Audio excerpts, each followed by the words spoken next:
Assalamualaikum warahmatullahi wabarakatuh. Salam dan bahagia. Pada kesempatan ini kami kelompok situasi 4 SMA akan mempresentasikan analisis implementasi pembelajaran berdiferensiasi yang dilakukan oleh Ibu Derana, guru biologi SMA.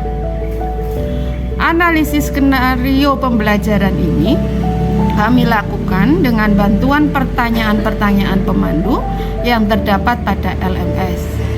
Yang pertama, dari skenario pembelajaran yang telah ditelaah, apakah kebutuhan belajar murid yang berusaha dipenuhi oleh ibu guru tersebut? Bagaimana cara guru tersebut menentukan kebutuhan belajar murid? Yang kedua, strategi pembelajaran berdiferensiasi apa yang digunakan? Yang ketiga, bagaimana guru tersebut melakukan penilaian? Berikut hasil analisa kami. Sebelum kita lanjutkan ke pembahasan analisa skenario pembelajaran berdiferensiasi, di sini ada dua pantun yang akan membuat kita lebih semangat belajar pada kesempatan ini. Gelombang laut beriak-riak, panas matahari sangat menyengat. Wahai sobat guru penggerak, simaklah presentasi kami dengan semangat.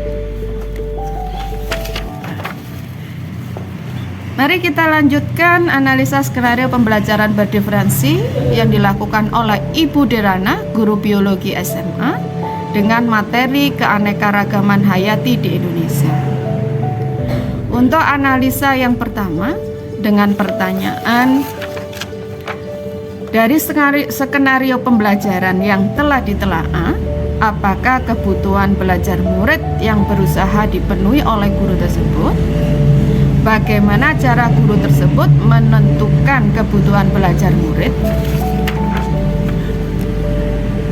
Kebutuhan murid sudah dipenuhi oleh Ibu Derana, dimulai dari metode Ibu Derana memberikan materi dengan metode flip learning, di mana Ibu Derana sebelum pembelajaran di ruang Google Meet, Ibu Derana memberikan materi untuk dipelajari di aplikasi Google Classroom. Kemudian, Ibu Derana memberikan pembelajaran dengan cara A. Memberikan pertanyaan stimulus untuk memperkaya materi konsep dan materi tantangan. B. Ibu Derana memberikan kesempatan murid untuk bertanya terkait penugasan yang diberikan. C. Ibu Derana memberi kebebasan kepada muridnya untuk memilih bentuk hasil penugasan sesuai dengan keinginan dan kenyamanan murid. Contohnya bisa melalui infografis atau digital, poster, video, rekam suara, dan lain-lain. Ibu Derana menyampaikan kriteria penilaian dan mendiskusikan bersama murid. E. Ibu Derana menyediakan slot waktu untuk berdiskusi terkait penugasan. F. Memberi umpan balik terhadap hasil penugasan murid dengan memberi pesan di kolom chat Google Classroom.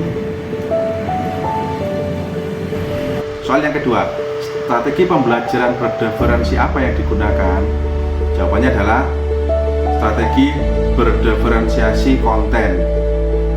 Ibu Derana kemudian menggunakan metode flip learning dalam melaksanakan pembelajaran di kelas. Kemudian yang kedua, Ibu Derana juga menyediakan beberapa sumber belajar yang berkaitan dengan wilayah kritis keanekaragaman hayati di Indonesia. Sumber yang ia sediakan misalkan artikel dari koran, video-video keanekaragaman hayati kritis yang ia ambil dari internet. Ibu Derana memberikan murid tantangan untuk membuat paket info digital yang mengidentifikasi ancaman pada satu lokasi di wilayah Indonesia dengan membawa dampak negatif bagi 3 tingkatan keanekaragaman hayati sekaligus rekomendasi penanganannya. Kemudian yang kedua adalah berdiferensiasi proses. Ibu Derana telah menyiapkan paparan tentang materi keanekaragaman hayati yang dapat diakses secara mandiri oleh murid-muridnya. Kemudian bekerja secara mandiri berdasarkan tenggat waktu yang telah disediakan. Diskusi yang Ibu Derana laksanakan dengan murid memastikan untuk setiap murid mendapatkan umpan balik dari teman-temannya. Kemudian yang ketiga adalah berdiferensi produk. Bentuk paket info digital pun bebas sesuai dengan kenyamanan murid, misalkan video singkat, poster digital, situs web, rekaman suara, dan lain sebagainya. Jawaban soal nomor 3. Ibu Derana melakukan penilaian dengan mekanisme kerja mandiri, analisis materi, ketepatan pengumpulan tugas produknya murid berdasarkan tenggat waktu yang telah disediakan oleh Ibu Derana. Refleksi presentasi ruang kolaborasi. Sebagai pendidik diharapkan mampu menyiapkan secara rinci mulai dari bahan pembelajaran, media pembelajaran yang akan diakses oleh murid untuk menggali informasi belajar yang akan diberikan oleh guru. Saat pelaksanaan pembelajaran, guru diharapkan memberi pertanyaan pemantik terlebih dahulu untuk menggali pemahaman konsep murid. Guru juga harus mampu memfasilitasi murid untuk aktif bertanya, mengikuti kegiatan pembelajaran, baik secara daring maupun secara luring. Guru diharapkan juga harus mampu memberikan kebebasan, kenyamanan murid untuk menghasilkan produk hasil belajarnya sesuai minat dan gaya belajarnya murid masing-masing.